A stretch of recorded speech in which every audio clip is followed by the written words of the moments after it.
Hi friends, how are you all? So in this lecture we will discuss about inflation. Okay, first of all in macroeconomics I have told you we commonly or we usually refer to a term general price level. What is this? It refers to the horizon or the range in which the price of the commodities currently fall.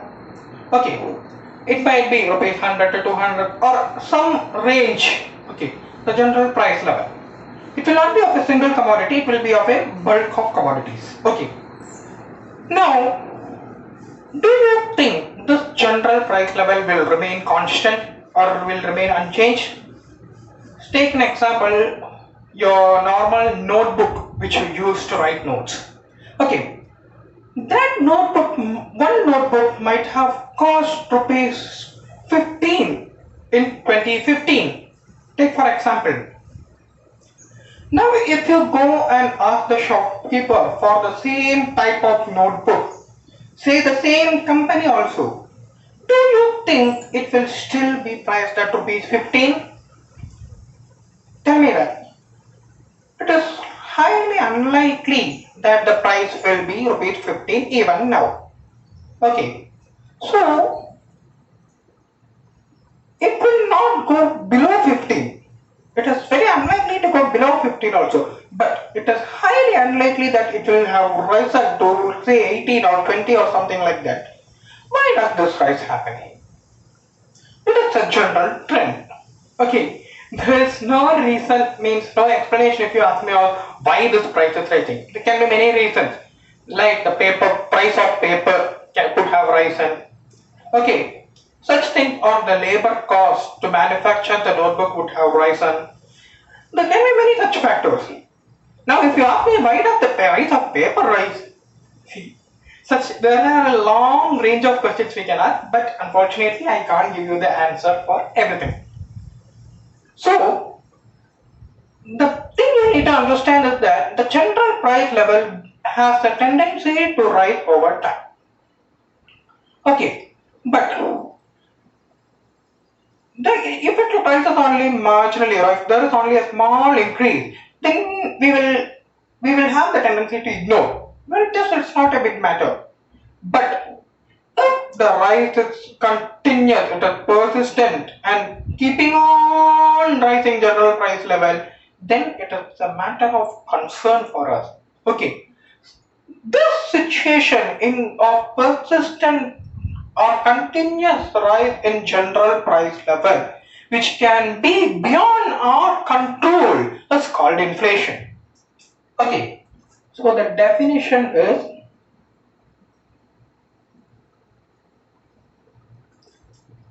persistent or continuous, uncontrolled rise in general price level. This is called inflation. Now, do you think inflation is good or do you think inflation is bad? Okay, if the price is rising, definitely the nominal GDP will go up. The GDP at current prices will go up. If we were producing 10 units of a good last year, if each good was priced at rupees 10 last year, however, now if the price has gone up to rupees 12, say, and last year, let me note it down, last year that was rupees 10 per unit, okay, and our GDP was rupees 100 because we were producing 10 units of the good. Now, let us say the price has gone up to rupees 12 per unit and we are making GDP of rupees 108. Our GDP has gone up, right? Good thing, wow, super. GDP has gone up, economy is improving. Do you think it is right to tell like that? Do you think I am justified in telling like that? No, why? Because here when it was rupees 10 per unit, we were producing 10 units of the good. Now, since the price has gone up, we will be only producing 9 units of the good. So, the last person who was consuming the last good last year will be nothing this year. Okay, so generally it is seen that inflation can lead to negative economic impact and negative impact on welfare of the people. Okay, that is why we are more concerned with inflation. Now, how do we measure inflation? We need to know how much the price have gone up. How much the price has gone up. Say if it is from rupees 10 to 12, it is 20% increase. 20% increase has taken place. For one good, it might be easy to compute. But do you think we can compute for each and every commodity which is sold in the market and together we can culminate them into one whole thing? I don't think it is possible. Generally, the governments have put a framework in which they measure inflation. There will be a basket of goods, okay, which take like most valued or more consumed, like food inflation, agricultural price index. Agricultural inflation means for agricultural outputs alone they will compute inflation because agricultural is the backbone of any economy. Without agriculture, we don't have anything to eat. So, there will be many forms of index. Generally, what is used to measure inflation is the consumer price index. Okay, it will take into account the goods which consumers generally use, which are mostly consumed. There are many categories for that. It will be decided by the government and revised from time to time depending on the consumer's basket. Okay, so how do we compute inflation? Now we have identified the goods which are to be chosen at the consumer price index and we know the base year. Let's take it as 2000. Okay, it may be 2000 or 2010 or 2011. It can be anything, or 1990. Generally, 2000, 2010, which are taken as inflationary base year for different goods. Now we know the base year. Now we know the goods which are to be chosen. What do we need? We need 4 things. P1 is the current price of the good. Okay. Then we have Q1, current quantity. Right. QT1. P0 is base year price. And Q0 will be the quantity of the goods sold in base year. Okay. Now, relating to this, you have studied something. Index numbers in your statistics. Right. There are 3 methods which are commonly used for base year. The last price, past case, and last price method, past case method, and Fisher's method. See, there is not much difference in these methods. Only thing is, most comprehensive method is Fisher's method.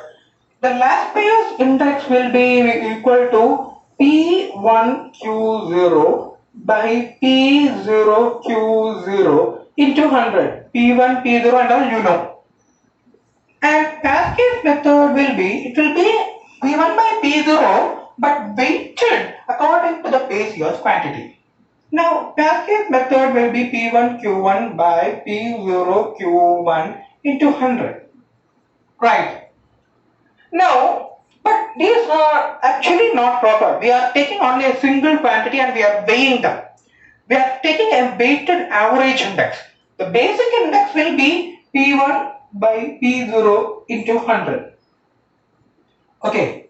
But we will have to take a sigma here because it will have many goods, many prices.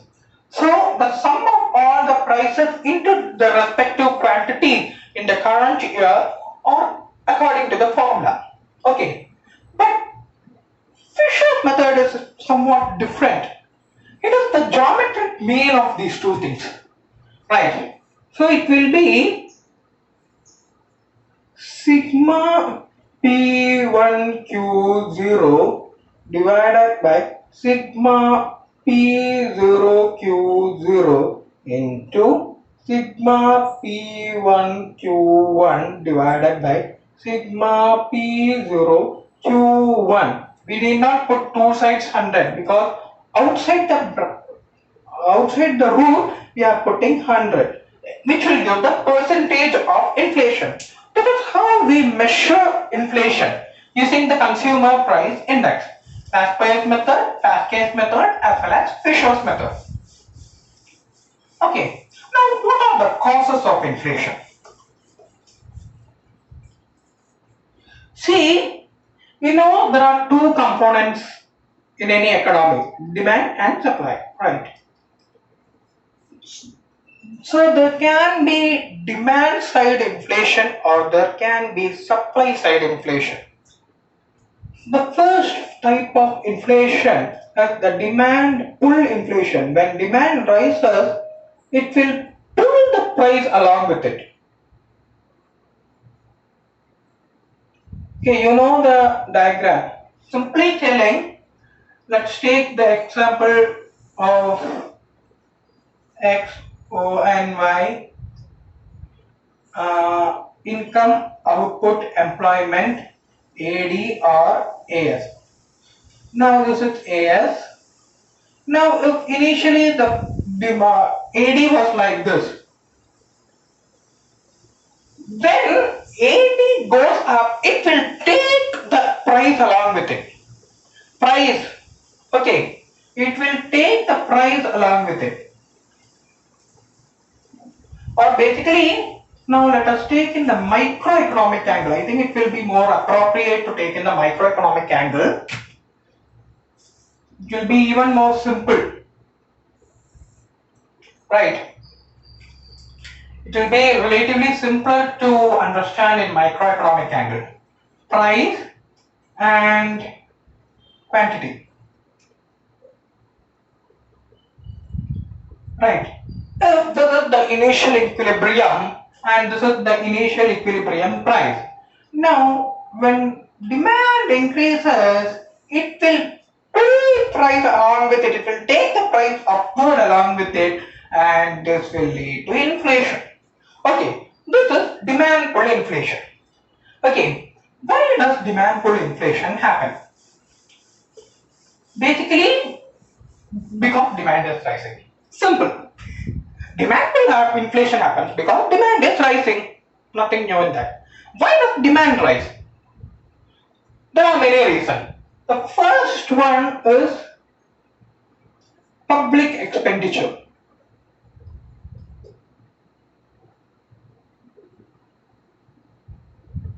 Okay.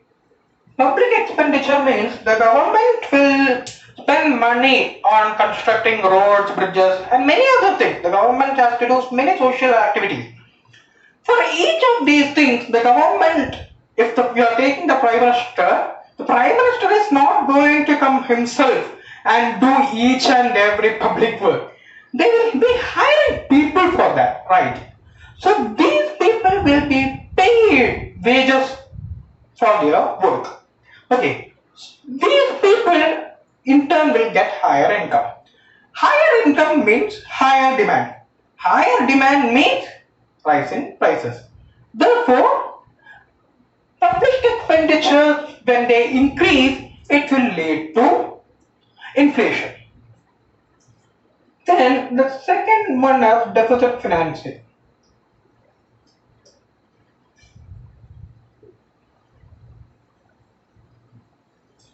Deficit financing, what will happen? Generally, the government will incur budgetary deficit. Government will project how much revenue we are going to earn this year, how much expenditure we will have to incur this year. Okay, generally the government will face situation wherein expenditure will be higher than income. Do you know why? If the government is incurring crores of expenditure, but government cannot raise taxes much, it will lead to public unrest. Taxes are the main soul or the main base of the government revenue. So the government will face a situation in which they are at deficit. Okay, they earn less and spend more. In order to cover up the excess expenditure, they can borrow money. That is the only plausible option. Right? If they borrow from the central bank, how does the central bank lend? The central bank will print more money and lend a part of it to the government, who in turn will spend.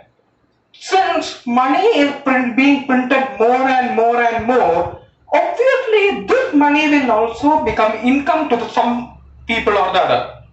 So income of the people will go up. And when income goes up, their capacity of the purchasing power will increase. When purchasing power increases, demand will go up. Demand will go up, price will also go up. Pull. So there are many other factors. Okay, these are basically the two. Then you can generally tell rise in income level, or any other things. But these are the two basic reasons for a sudden increase in aggregate demand. Now, demand pull inflation can happen in mainly these two ways. What will happen? Is demand the only cause? No. What will happen here? Let's take X, O, and Y, price, and quantity. Let's say the initial equilibrium is here. Supply goes down. Supply goes down means it will push the price upward. S1D. Right? It will not pull. It will push the price upward. It will go down, the price will go up. So the next type of inflation is supply cost push inflation. It is not supply push inflation, it is cost push inflation. Cost push inflation.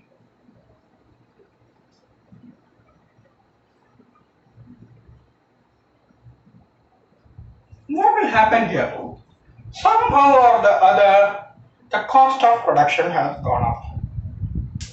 Somehow or the other, cost of production has gone up, and therefore producers will respond by increasing prices.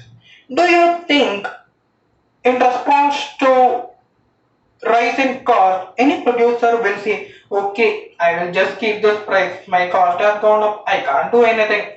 No, they will not tell. Oh, cost has gone up, what do I care? I will increase my price. So, the first reason for this is rise in input prices.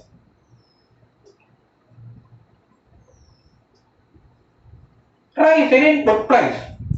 When the cost of the input goes up, naturally the overall cost of production will go up. When overall cost of production goes up, naturally the producers will respond by increasing the price.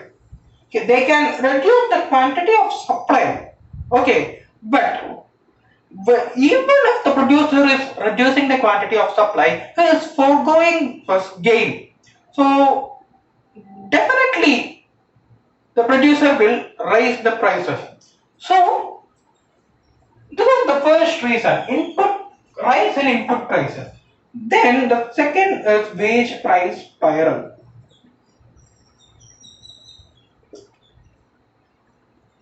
Let's say that initially the price has gone up. Okay. Generally there are trade unions and labor unions. Okay.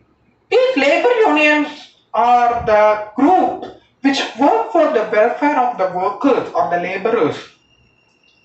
What will they do? Since the price has gone up, the cost of living for the people or the laborers has gone up. So they will demand high wages. wage, demand high wages. So generally the producers they won't refuse because they will be pressurized. So when the wages demand goes up, the producer's cost of production will also go up. Okay, first the cost of production has gone up, then price went up, then the labor union started demanding, okay, the labor union started demanding more and more money for themselves. Then when they are paying more labor cost, the producer's cost of production has gone up. Now what will the producers do? They will again increase prices. Super. Okay, again price will go up. So again what will the labor unions do? They will demand high wages. When they demand high wages, again cost of production will go up. The cycle will go on and go on and go on and go on. So this is called the wage price spiral. Because of increase in prices, labor cost can also go up. Okay, generally in boom period, the producers they will also consent. Okay, if they say they won't give high wages, then the workers will go on strike. Their production will cut. Okay, so the producers they are left with no option. So this is one of the main causes of supply side inflation or the cost push inflation. These are the basic things related to supply side inflation. Then taxes. Okay, if the government increases taxes on production, tax on production,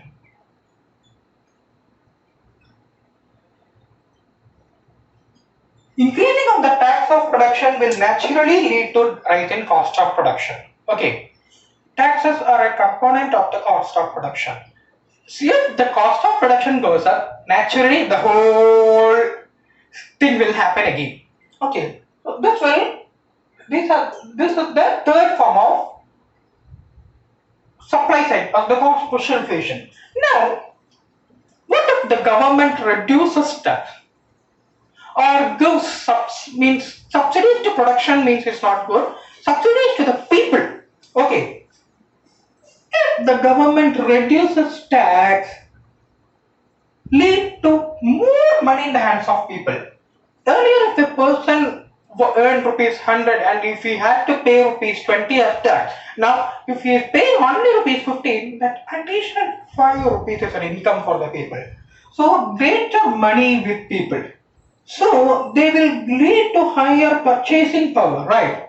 Because earlier the person could purchase only worth rupees 80. Now he could purchase rupees 85. Higher purchasing power leads to higher demand. Higher demand leads to higher price. Again inflation. Okay, whatever the government does will contribute in some manner. Okay. Now there is another type of inflation, the supply shock inflation. See, because of some reason like strikes or natural calamities or something like that, say now in the current example, the COVID-19 pandemic, because of these things, the producers are unable to produce. Their production has been cut down because of some external factor, not entirely in the control of the producers. The producer can't do anything to control these factors. So, because of these things, supply has gone down. When supply goes down, naturally it will push the price up. So, this is another form of inflation or the supply shock inflation. Okay. Now, there are a few degrees of inflation or the stages of inflation. Okay. First stage is the creeping inflation. Creeping. Slowly entering the market. I'm not telling that earlier there was no inflation and now it has started coming. No, no, no. The rate of inflation is relatively low, less than or equal to 3% per year. Okay, this is creeping. The most governments they will agree on this inflation because it is very hard to avoid this inflation. Okay, it is the general nature of prices that they will keep on rising. So this inflation, this is the first stage of inflation. Then the inflation is walking like this. In walking inflation, the rate will be from 3 to 10 percentage rise. It will cause economic harm because prices are going by 10 percentage or something yearly. The purchasing power of the people will go down unless and until their income is increased proportionally, their purchasing power will go down. Okay, so this can cause loss in welfare. Even beyond purchasing, then there is also one more thing. When this is happening, the people they will generally expect future rising prices. They will expect that, oh, okay, the price will is most likely to rise again in the future. What will they do? They will buy everything up currently, and this in turn will lead to higher demand, higher prices. The next degree of inflation is galloping inflation. This will be greater than 10 percentage. Okay, it is still higher rate. Then the last thing is hyperinflation. This is very rare in history, but there have been couple of situations. Like if the price of goods is rising by 50 percentage every month, around 300, 400, 500 percentage increase in prices. Okay, if your book was costing rupees 15 in 2015, if it cost rupees 60 in 2016, and if it cost rupees 300 in 2017, how will you feel? Such a situation which is unimaginable is called hyperinflation. But during times of war, this can happen. Okay, these are the 4 degrees of inflation. Now, how do we control inflation? Okay, the first way is the fiscal measures, fiscal control. This is done by the government. Okay, the government will be the okay. The government can either increase public revenue, like increase in taxes or something. If the taxes are raised, naturally the purchasing power of the people will come down. Alright, purchasing power of the people will come down, and therefore inflation can be controlled. Basically, this is related to public revenue and public debt. This is first, public debt can also be increased. Public debt means, the government will borrow from the people. For some reason, the government will also pay interest. The government will take loan from the people, general public, in some manner or the other. If the government is increasing this loan, it is borrowing more, the people will have to give money. Therefore, their purchasing power will come down. This will help to control inflation. These are the 2 things in public revenue. Now, public expenditure. Expenditure should be controlled. And reduce expenditure. Not all expenditure. Only utmost necessary expenditure should be done by the government. Okay. Only utmost expenditure that is necessary should be done by the government. Unnecessary building of roads, unnecessary construction of bridges, these are all not advisable during inflationary period. Okay. Or the government can reduce subsidy or control the subsidies that are given to the people or to the production. Selective subsidy to essential areas need to be given. Anything else need not be given. These are the measures of fiscal control that can be done by the government. Okay, these can control inflation to a moderate level. But mainly there are monetary measures.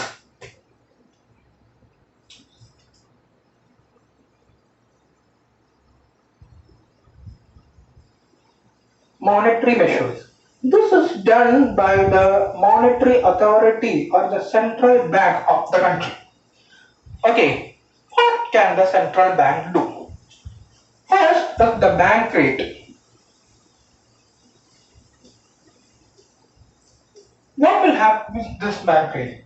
See, the commercial banks or any financial institution, they may come in need of money. Okay, they are getting deposits from the people, but they may need funds beyond that. Okay, so they will approach the central bank for loan. Okay, so the central bank will give loan to them at an agreed rate. Generally, that rate will be fixed by the central bank. Okay, generally, whenever you are going to take a loan, the rate will be fixed by the commercial bank or the lender. You will not be fixing the rate. Okay, this is the rate for long-term loan. Bank rate is the rate at which central bank lends money on long-term, medium or long-term basis to the commercial banks. This rate can be increased. When this rate is increased, what will happen? The commercial banks will feel disincentive to take loan. So naturally they will cut down their expenditure. They will cut down their credit. Naturally the people will get lesser and lesser credit from commercial banks or any financial institution. This will reduce the purchasing power of the people, which in turn can control inflation. Okay, first is the bank rate, then the CRR and SLR. This is one important thing. See the cash reserve ratio and the statutory liquidity ratio. See the CRR, whatever amount of deposit a commercial bank is receiving, a portion of that is mandated by the central bank.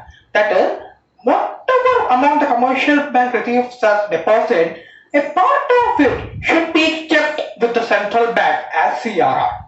Okay, cash reserve. If this rate is increased, the commercial bank will have to keep more money with the central bank. Okay, so this will reduce their capacity to lend. Right.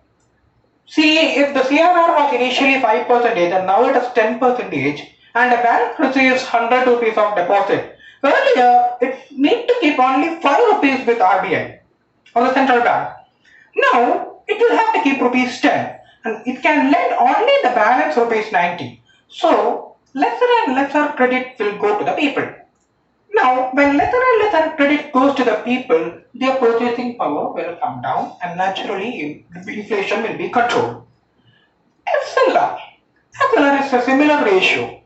A part of the banks are mandated to keep a portion of their total liabilities in the form of current or liquid assets like government securities, gold, and such things. Okay.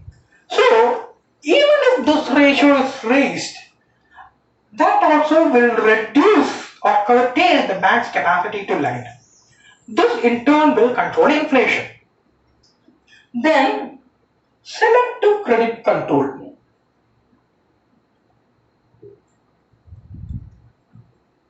See, the central bank can order the commercial banks to lend only to specific sectors, if say agriculture.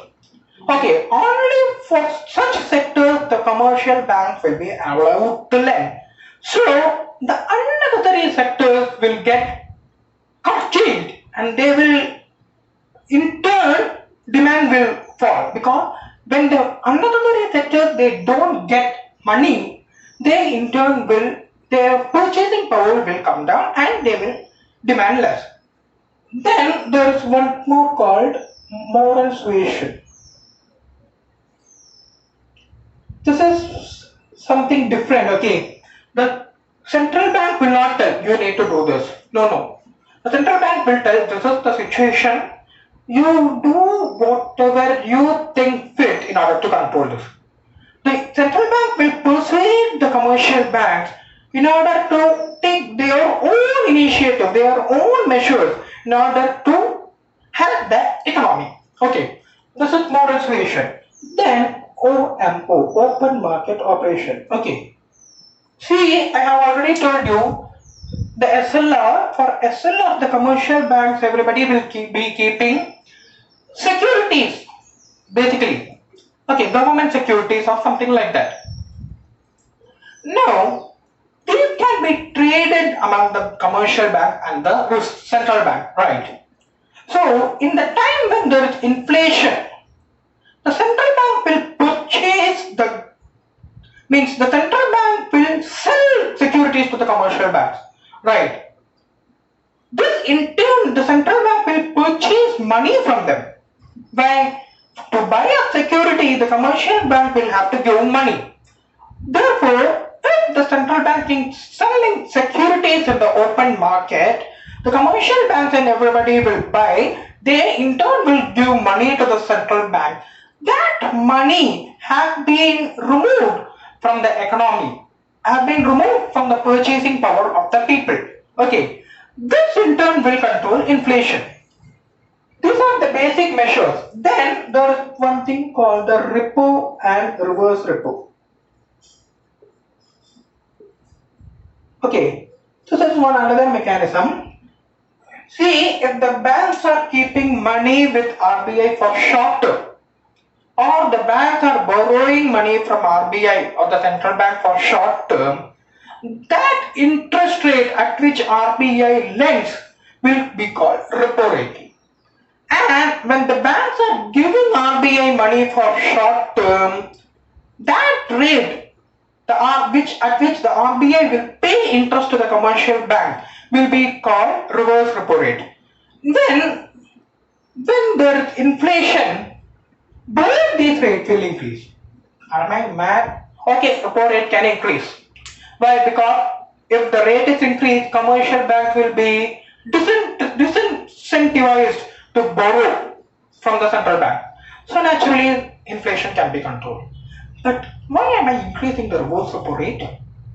See, if the reverse repo rate is also increased, the banks will think, wow, I can get more interest on short term. They will be incentivized. There will be incentives to the bank to deposit more money with the central bank. Therefore, that money is also getting removed from the economy. This also can reduce the rate of inflation. So this is all about inflation. First we learn the definition of inflation, then the measures, Lafayette, Pascal and Fisher's inflation. Generally the consumer price index is used to compute inflation. What are the causes of inflation? Right, demand pull inflation, cost push inflation, supply shock inflation. Then the stages, creeping inflation, walking inflation, galloping inflation, hyperinflation. Then we study the fiscal measures, fiscal control, which is done by the government of the country regarding public expenditure and public revenue. Public expenditure needs to be come down and revenue needs to be increased. Then we learned about monetary measures, which are taken by the central bank of the country. These are the basic measures used to control inflation, and they are generally more effective than fiscal measures. So this will be with this session. I hope you found it useful. So we'll meet in the next session. Thank you.